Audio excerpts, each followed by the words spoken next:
कैसे हैं आप सब बच्चा लोग। आप सबका एक बार फिर से स्वागत है आपके चैनल साइंस अनलॉग्ड में। और आज मैं मधुर मिहिर आपके सामने एक बार फिर से लेके आया हूँ एक नया टॉपिक क्लास 10 का, जो ये बताएगा कि हमारे बोर्ड एग्जामिनेशन के लिए कुछ जो बहुत इम्पोर्टेंट टॉपिक्स होते हैं, जैसे एमसीक्यू के लिए, असर्शन रीजन क्वेश्चंस के लिए, तो वो आज हम डिस्कस करने वाले हैं। देखिए क्या है यहाँ पे, सम पॉइंट्स टू रिमेंबर। मतलब अभी तक अगर हम यहाँ पर देखें तो हम क्लास 10 के साइंस चैप्टर में जो फिजिक्स का पोर्शन है उसमें हमने अभी क्या क्या पढ़ा है। हमने अभी तक पढ़ा है उसमें लाइट की property, reflection, kinds of reflection, साथ ही साथ reflection through plane mirror, reflection through spherical mirror, फिर इमेज फॉर्मेशन, मिरर फॉर्मूला और लीनियर मैग्निफिकेशन और कुछ न्यूमेरिकल्स। साथ ही साथ रिफ्रैक्शन के बारे में, रिफ्रैक्शन कैसे होता है, किस तरीके से होता है। दूसरी बात refraction through glass slab, lateral displacement, refractive index. तो अब कुछ रिफ्रैक्टिव इंडेक्स को लेते हुए, फ्रीक्वेंसी, स्पीड ऑफ लाइट को लेते हुए कुछ इंपॉर्टेंट पॉइंट्स। ठीक है, तो बच्चा लोग यहाँ पर देखिएगा क्या है, some important point to remember.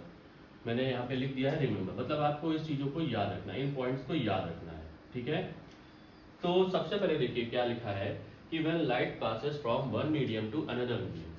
ठीक है, from one medium to another medium, मतलब एक मीडियम से जब लाइट दूसरे मीडियम में जाती है तो उसकी क्या होती है, frequency does not change. Light जिस फ्रीक्वेंसी से आ रही होती है, इंसिडेंट होती है, उसी फ्रीक्वेंसी से वो पास होती है।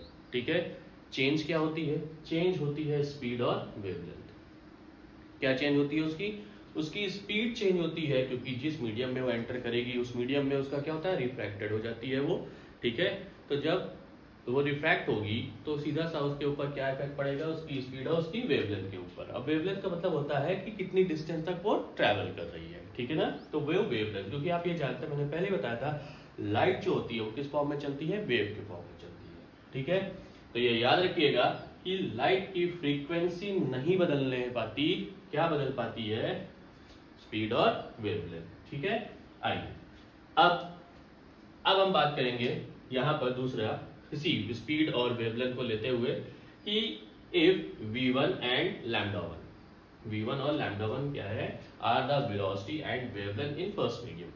फर्स्ट मीडियम में किसी भी लाइट की जो स्पीड है वो v1 और λ1 है। ठीक है, और v2 और λ2 क्या है, वेलोसिटी और वेवलेंथ है सेकंड मीडियम में, वेलोसिटी और वेवलेंथ सेकंड मीडियम में है। तब हम speed of light in first medium की जो बात करेंगे वो हमारी देखिए क्या लिखी है, v1 equal to new lambda. ठीक है, न्यू लैम्डा, भाई एक फॉर्मूला बनता है nu equal to C by lambda. अगर आप देखेंगे तो यहाँ पे क्या होता है, nu is equal to C by lambda. अब यहाँ पे सी जो है वो स्पीड ऑफ लाइट होती है, अगर इसी को हम यहाँ पे ऐसे लिखें तो सी इज इक्वल टू क्या होता है, न्यू लैम्डा होता है। अब ये speed of light in vacuum है, यहाँ पे सी की जगह पे हमने वी रख दिया है, जो कि क्या शो कर रहा है, सीधा सीधा ये शो कर रहा है कि speed of light in medium. तो जब speed of light in medium की हम बात करेंगे तो देखिए यहाँ पे क्या लिखा हुआ है, v1 इक्वल टू λ1। ठीक है, अब speed of light in second medium, second medium की जब हम बात करेंगे तो वो क्या बन जाएगी, v2 इक्वल टू न्यू λ2। आपने दोनों का पे देखा क्या है, फ्रीक्वेंसी जो है वो इक्वल है, सेम है। ठीक है, तो यहाँ पर अब देखिए क्या लिखा है, यहाँ पर हम जब रिफ्रैक्टिव इंडेक्स फाइंड करेंगे, देखिए 1 and 2 लिखा है, इसका मतलब है refractive index of second medium with respect to first. आप रिफ्रैक्टिव इंडेक्स जो एब्सोल्यूट रिफ्रैक्टिव इंडेक्स था, जब हम स्पीड ऑफ लाइट को कंसीडर करते थे और मीडियम में स्पीड को कंसीडर करते थे तो n equal to C by V आता था कि नहीं आता था भाई, उसी को देखिए, क्योंकि सी तो वही रहेगा, कॉमन रहेगा, सीधी सी बात है, सी तो वही रहेगा। ठीक है, तो यहाँ पर क्या आ गया, v1 बाई v2। ठीक, 1 and 2 equal to v1 by v2 आ गया। अब v1 बाई v2 आएगा तो हम v1 की वैल्यू जब रखेंगे तो v λ1 अपॉन v λ2 क्या आ जाएगी, v λ1 अपॉन v λ2। हमने v1 और v2 की वैल्यू को यहाँ पर इस इक्वेशन में, मतलब अगर हम देखें 1 and 2 equal to v1 by v2, तो ये एक इक्वेशन बन गई, इसको हमने यहाँ पे रख दिया उसको, v1 और v2 की वैल्यू को। तो v1 लैम्डा और की ये λ2। अब देखिए सीधे सीधे अगर आप देख रहे हैं तो यहाँ पर ये जो बन रहा है न्यू लैम्डा 1 और न्यू लैम्डा 2, तो यहाँ पे क्या हो गया, लैम्डा 1 और लैम्डा 2 क्या हो गया बच्चे, आपको मिला। ये तो भाई इक्वल था यहाँ पर, सीधे से देखिए ये न्यू लैम्डा 1 और न्यू लैम्डा 2 आपकी क्या थी, इक्वल थी, ठीक, सेम थी, फ्रीक्वेंसी इक्वल है। आपने यहाँ पे इतना बड़ा बड़ा लिखा है कि फ्रीक्वेंसी नहीं चेंज होगी, फ्रीक्वेंसी नहीं चेंज होगी।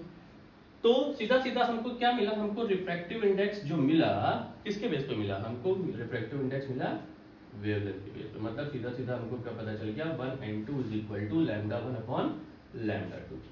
ठीक है, मतलब refractive index of second medium with respect to first medium अगर हम फाइंड करेंगे तो फर्स्ट मीडियम की वेवलेंथ अपॉन सेकंड मीडियम की वेवलेंथ हो जाएगी यहाँ पे। ठीक है ना, ठीक, मीडियम बोले तो मीडियम में, जिस मीडियम में लाइट एंटर कर रही है उसकी स्पीड और उसकी वेवलेंथ, तो वहां पे स्पीड ऑफ लाइट वेवलेंथ को लेते हुए। ठीक है, अब देखिए क्या बात करता है, स्पीड ऑफ ऑल कलर्स। ये याद रखिए, यहाँ पे मैंने स्टार बनाया है, स्टार बनाया है, इस मतलब ये कुछ इंपॉर्टेंट है ज्यादा। ठीक है, the speed of all colours of light in seem in air. ठीक है, जो स्पीड होती है सारे कलर्स की वो एयर में या वैक्यूम में सेम होती है, but it is different in denser media. जब हम डेंसर मीडियम की बात करते हैं तो वो क्या होती है, वो स्पीड हमारी क्या हो जाती है, डिफरेंट डिफरेंट कलर्स की डिफरेंट हो जाती है। देखिए यहाँ पे क्या लिखा है, वॉयलेट कलर, वॉयलेट कलर की जो स्पीड होती है वो रेड कलर की स्पीड से कम होती है। ठीक है, वॉयलेट कलर की जो स्पीड होती है वो रेड, ये वॉयलेट कलर की स्पीड है और ये रेड कलर की स्पीड है, वी फॉर हम स्पीड की बात कर रहे हैं। ठीक है, तो वॉयलेट कलर की स्पीड रेड कलर की स्पीड से, मतलब रेड कलर की स्पीड वॉयलेट कलर की स्पीड से ज्यादा है, क्योंकि अगर हम बात करें तो इसका मतलब रेड कलर जो है वो मैक्सिमम डिस्टेंस ट्रैवल करता है, और जो ये रेड कलर के लिए हो गया तो इसका मतलब ये कहीं ना कहीं कम जो है डिस्टेंस ट्रैवल करता होगा। ठीक है, तो इसका मतलब अब आप देखिए यहाँ पे क्या पता चल गया, वैसा वर्षा यहाँ पे हमको ये चीज पता चल गई कि अब जब वॉयलेट कलर की जो स्पीड है वो रेड कलर की स्पीड से कम है तो भाई क्या हो जाएगा, तो रिफ्रैक्टिव इंडेक्स होगा वॉयलेट कलर का, ठीक है, वो ज्यादा होगा किसका, वॉयलेट कलर का, किसके कंपैरिजन में, रेड कलर के कंपैरिजन में। ये कुछ ये जो यहाँ पे मैंने कुछ पॉइंट्स लिखे हैं, ये पॉइंट्स फ्रीक्वेंसी को लेके, वेवलेंथ को लेके, स्पीड को लेके, ये पॉइंट्स आपके एग्जामिनेशन के लिए, बोर्ड एग्जामिनेशन के लिए बहुत इंपॉर्टेंट है। इनको अच्छे से प्रिपेयर कर लीजिए, याद कर लीजिए, क्योंकि बच्चा इसी में फंसता है, वो इसमें कंफ्यूज होता है, फ्रीक्वेंसी कांस्टेंट होगी या वेलोसिटी कांस्टेंट होगी या वेवलेंथ कांस्टेंट होगी, कौन सी सेम रहेगी, कौन सी डिफरेंट हो जाएगी, कौन सी बदल जाएगी, बच्चा इसमें सबसे ज्यादा कंफ्यूज होता है। और इस तरीके से जब रिलेशन पूछ लिया जाता है तब सबसे ज्यादा बच्चे गलती करते हैं। तो आपको इस चीज को अच्छे से समझना है, अच्छे से अपने कॉपी में नोट बना के लिख लेना है, इंपॉर्टेंट लिखते हुए, आपके बोर्ड एग्जामिनेशन में बहुत इंपॉर्टेंट रोल प्ले करता है ये। उम्मीद करता हूँ आपको समझ में आया होगा। Thank you so much.